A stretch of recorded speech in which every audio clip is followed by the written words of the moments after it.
নমস্কার বন্ধুরা, আশা করছি আপনারা সবাই ভালো আছেন এবং সুস্থ আছেন। আমি রাখি, আমার চ্যানেলে সবাইকে জানাই অনেকটা স্বাগত। তো বন্ধুরা, প্রতিদিনের মতো আজও চলে এসেছি খুবই গুরুত্বপূর্ণ কিছু টিপস নিয়ে, যেগুলো আপনাদের অনেকটাই কাজে আসতে পারে। আর কিছুটা হলেও সংসার থেকে ফালতু খরচা আপনারা বাঁচিয়ে নিতে পারবেন এবং নিজেদের জন্য বেশ কিছুটা সময় বের করতে পারবেন। তো চলে এসেছি প্রথম টিপসে। আমাদের বাড়িতে এই ধরনের গ্যাস সিলিন্ডার কিন্তু থাকে, কারণ আমরা দুটো করে ব্যবহার করি। একটা রান্না করা হয়, একটা স্টকে রাখা থাকে। যখনই ফুরিয়ে যায় তখন যেটা রাখা থাকে সেটাকে আমরা যখনই মানে গ্যাসটা চেঞ্জ করতে যাই তখন একটা সমস্যা হয়। এই যে ঢাকনাটা এত শক্তভাবে আটকানো থাকে, আমরা যতই সুতোটা ধরে টানাটানি করি খুলতে চায় না। তো কিভাবে খুলবেন? তো একটা চামচ নিয়ে নিয়েছি, চামচ অথবা কাঁচি নিয়ে নেবেন, ছোট্ট একটা কাঁচি। এইভাবে এই পিনটা আছে না, পিনের মধ্যে ঢুকে এইভাবে জাস্ট একটু মানে প্রেসার দেবেন। প্রেসার দিলেই ওটা খুলে চলে আসবে। এবার যখনই পিনটা খুলে আসলো তখনই কিন্তু এইভাবে টান দেবেন, হাত দিয়ে টান দিলে দেখবেন ঢাকনাটা খুলে গেল। তো বন্ধুরা, আপনাদের কিন্তু এই ঢাকনা নিয়ে কোনো সমস্যা করতে হবে না। বাড়িতে যদি বয়স্ক কেউ থাকে তারাও কিন্তু চিন্তায় পড়ে যায় যে কিভাবে ঢাকনাটা আটকাবে। তো তাদের আর কখনোই কোনো চিন্তা করতে হবে না। ছোট্ট একটা চামচের সাহায্যেই গ্যাস সিলিন্ডারের এই যে শক্ত যে ঢাকনাটা, সেই ঢাকনাটা খুব সহজে খুলে নিতে পারবেন। আশা করছি বন্ধুরা এই টিপসটা আপনাদের অনেকটা কাজে আসবে, অনেকটা ভালো লেগেছে। তো চলে যাব পরবর্তী টিপসে। এখানে আমি নিয়ে নিয়েছি সুতো। তো সূচের মধ্যে সুতো পরানো যেমন সহজ তেমনি আবার কঠিন। যদি সূচটা একটু ছোট থাকে আর বাড়িতে যদি বয়স্ক কেউ থাকে, তারা সূচের মধ্যে সুতো কিন্তু কোনোভাবেই পরাতে পারে না। যতই চেষ্টা করে, যাদের আইসাইট উইক থাকে তাদের কিন্তু অনেকটা প্রবলেমের মধ্যে পড়তে হয়। তো কি উপায়ে এই সূচের মধ্যে সুতো পরাবেন যদি কোনো হেল্পিং হ্যান্ড বাড়িতে না থাকে? তো কি করবেন, একটু নেল পলিশ নিয়ে নেবেন। নেল পলিশটাকে সুতোর মাথায় জাস্ট একটু লাগিয়ে দেবেন। এভাবে একটু সুতোর মাথায় যদি নেল পলিশটা লাগিয়ে দেন তাহলে কি হবে, নেল পলিশটা যখনই শুকিয়ে গেলে নেল পলিশটা কিন্তু অনেকটা শক্ত হয়ে যাবে। শক্ত স্ট্রংভাবে ওটা সূচের মতো দাঁড়িয়ে থাকবে সুতোটা। আর আমরা খুব সহজেই কিন্তু সুতোটাকে সূচের মধ্যে পরিয়ে নিতে পারবো। আমি এখন 2 মিনিটের জন্য রেখে দিচ্ছি। এই যে নেল পলিশটা শুকিয়ে গেছে, একদম দেখছেন তারের মতো হয়ে গেছে এই যে সুতোটা। তো এখন এটাকে কিন্তু খুব সহজে 1 সেকেন্ডের মধ্যেই আমি সূচের মধ্যে সুতোটা পরিয়ে দেখিয়ে দিচ্ছি। এই যে দেখতে পাচ্ছেন।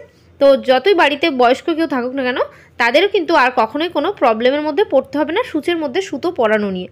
যে বাড়িতে কেউ নেই সাহায্য করার মতো, তাদের একটা চিন্তা যে কি করে সেলাই করবেন, ছোটোখাটো কিছু ছিঁড়ে গেল, তখন তো দর্জির কাছে নেওয়া যায় না, বাড়িতে বসেই সেলাই করতে হয়। তো তারা খুব সহজেই কিন্তু এই কাজটা করে নিতে পারবেন। আশা করছি বন্ধুরা এই টিপসটা আপনাদের অনেকটা কাজে আসবে, অনেকটা ভালো লেগেছে। চলে যাবো পরবর্তী টিপসে। এখন যেহেতু বর্ষার সিজন, দেখবেন দেশলাই কিন্তু সবসময় নরম হয়ে যায়। দেশলাই কাঠির এই যে বারুদটা নরম হয়ে যায়, যেখানে আগুনটা জ্বালাতে হয় সেই বারুদের জায়গাটা নরম থাকে। দেশলাই মোট কথা দেশলাইটা একটা ভিজে ভিজে ভাব হয়ে যায়, তখন কিন্তু জ্বালানো যায় না। তো কী উপায় এটাকে জ্বালাবেন? যখনই রান্নাবান্না করবেন গ্যাস ওভেনের উপর এইভাবে দেশলাইটাকে রেখে দেবেন। এইভাবে গ্যাস ওভেনের উপরটা কিন্তু একটু গরম থাকে, সেই গরমের মধ্যে দেশলাইটাকে এইভাবে রাখবেন। কিছু সময় পর আবার সেটাকে উল্টিয়ে দেবেন। এভাবে উল্টে পাল্টে নিলে দেশলাইটা কিন্তু খুব একদম গরম হয়ে যাবে, যার ফলে আমরা কিন্তু একদম সঙ্গে সঙ্গে দেশলাইটা যে নরম হয়ে গেছিলো, ধরছিল না, একটা প্রবলেমে পড়ছিলাম, সেই প্রবলেমের মধ্যে আর পড়তে হবে না। কারণ দেশলাইয়ের প্রচুর প্রয়োজন হয় আমাদের বাড়িতে। সন্ধ্যা প্রদীপ দেওয়ার সময় প্রয়োজন হয়, গ্যাস ওভেন ধরানোর সময় প্রয়োজন হয়। তো সেই সমস্ত কাজের জন্য দেশলাইটা কিন্তু গরম হয়ে গেল, আর নরম যে ছিল সেই নরমটা কিন্তু আর থাকবে না। একটু উল্টে পাল্টে নিলেই সমস্ত সমস্যার সমাধান। এবার একটু ধরিয়েও দেখিয়ে দিচ্ছি, একবারেই কিন্তু দেশলাই কাঠিটা ধরে যাচ্ছে। এই যে দেখতে পাচ্ছেন। আশা করছি বন্ধুরা আমার এই টিপসটা আপনাদের অনেকটা কাজে আসবে, অনেকটা ভালো লেগেছে। ভালো লাগলে অবশ্যই বন্ধুদের সঙ্গে শেয়ার করতে একদম ভুলবেন না। তো চলে যাব পরবর্তী টিপসে। বাজারে যখন আমরা টমেটো পাই অনেকটা করে কম দামে, আমরা কিনে আনি। এই বর্ষার সিজনে দেখবেন টমেটোটা না খুব তাড়াতাড়ি নষ্ট হয়ে যায়, বাড়িতে এনে রাখাই যায় না। সেই বাইরে রাখি আর ফ্রিজের মধ্যে রাখি। টমেটো না পচতে শুরু করে এই বোঠার অংশ থেকে। তো আমরা যদি একটা কাজ করি যার ফলে এই টমেটোটা কিন্তু 1 থেকে 2 মাস ভালো থাকবে, তার জন্য আমাদের কি করতে হবে? আমাদের এই যে টমেটোর যে বোঠার অংশ, এই বোঠার অংশের মধ্যে মোমবাতিটা ধরিয়ে মোমবাতির একটা একটা করে ফোঁটা এই বোঠার মধ্যে দিয়ে আটকে দিতে হবে, মানে বোঠাটাকে সিল করে দিতে হবে। তো বন্ধুরা, আমরা যদি এই মোমবাতির সাহায্যেই টমেটোর বোঠাটার মধ্যে এক ফোঁটা করে মোম ঢেলে এটাকে সিল করে দিতে পারি, তাহলে কিন্তু আমাদের টমেটো সহজে নষ্ট হবে না। বন্ধুরা, টমেটো আমরা যখন বাজার থেকে আনি সেটা খুব তাড়াতাড়ি নষ্ট হয়ে যায়। তো তখন একটা আমাদের দুশ্চিন্তার মধ্যে পড়তে হয় টমেটোটা কিভাবে বেশি দিন রাখবো। তো কোনো চিন্তা করতে হবে না, একটু মোমবাতি কিনে আনবেন একটা, সেই মোমবাতিটাকে জ্বালিয়ে বোটার মধ্যে লাগিয়ে দেবেন।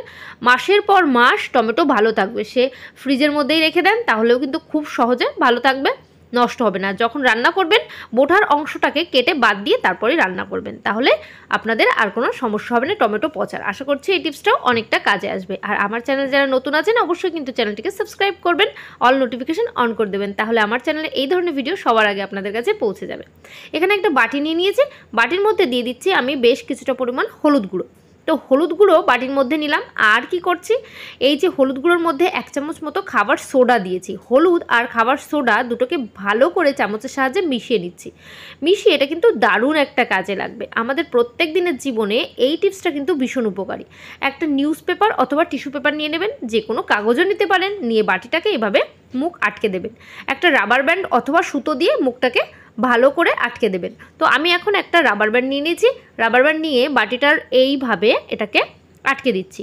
আটকে দেওয়ার পর এটা কোথায় ব্যবহার করব আর কিভাবে ব্যবহার করব, যার ফলে আমাদের অনেকটা উপকার হবে প্রতিদিনের জীবনে, সেটাই দেখাবো। এখন একটা বড় সেফটি পিন নিয়ে নিয়েছি। সেফটি পিনের সাহায্যে এটাকে ভালো করে ছিদ্র করে দিচ্ছি, মানে হলুদের যে স্মেলটা সেটা যেন বাইরে বেরিয়ে আসে। এখন এটাকে বেশ কিছুটা ছিদ্র করে নেওয়ার পর আমরা চলে যাব ফ্রিজের মধ্যে। বন্ধুরা, ফ্রিজের মধ্যে আমরা কিন্তু কাঁচা মাছ, মাংস, বিভিন্ন ধরনের তরি তরকারি, দুধ, ডাল, সবজি সমস্ত কিছু রাখছি।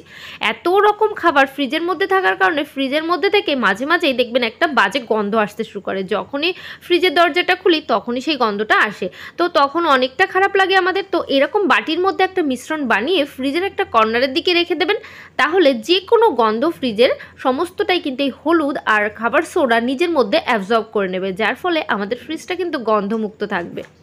আর যে কোনো খাবার দাবার আপনারা যখন রাখছেন না, তো এই ঢাকা চাপা দিয়ে রাখবেন, তাহলে ফ্রিজ কিন্তু বেশি পরিমাণে মানে বিদ্যুৎ খরচ করতে হবে না।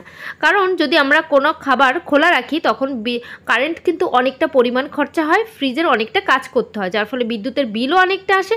তো আপনারা এই টিপসের মাধ্যমে একটু সচেতন থাকবেন, তাহলে বিদ্যুতের বিল অনেকটা বাঁচাতে পারবেন, ফ্রিজের সমস্ত সমস্যার সমাধান হবে। তো বন্ধুরা, আশা করছি এই টিপসটাও অনেকটা কাজে আসবে। তো আজকের ভিডিও এখানে শেষ করছি। সবাই ভালো থাকবেন, সুস্থ থাকবেন। আবার নেক্সট ভিডিও তাড়াতাড়ি দেখাবে। তো বাই, টাটা।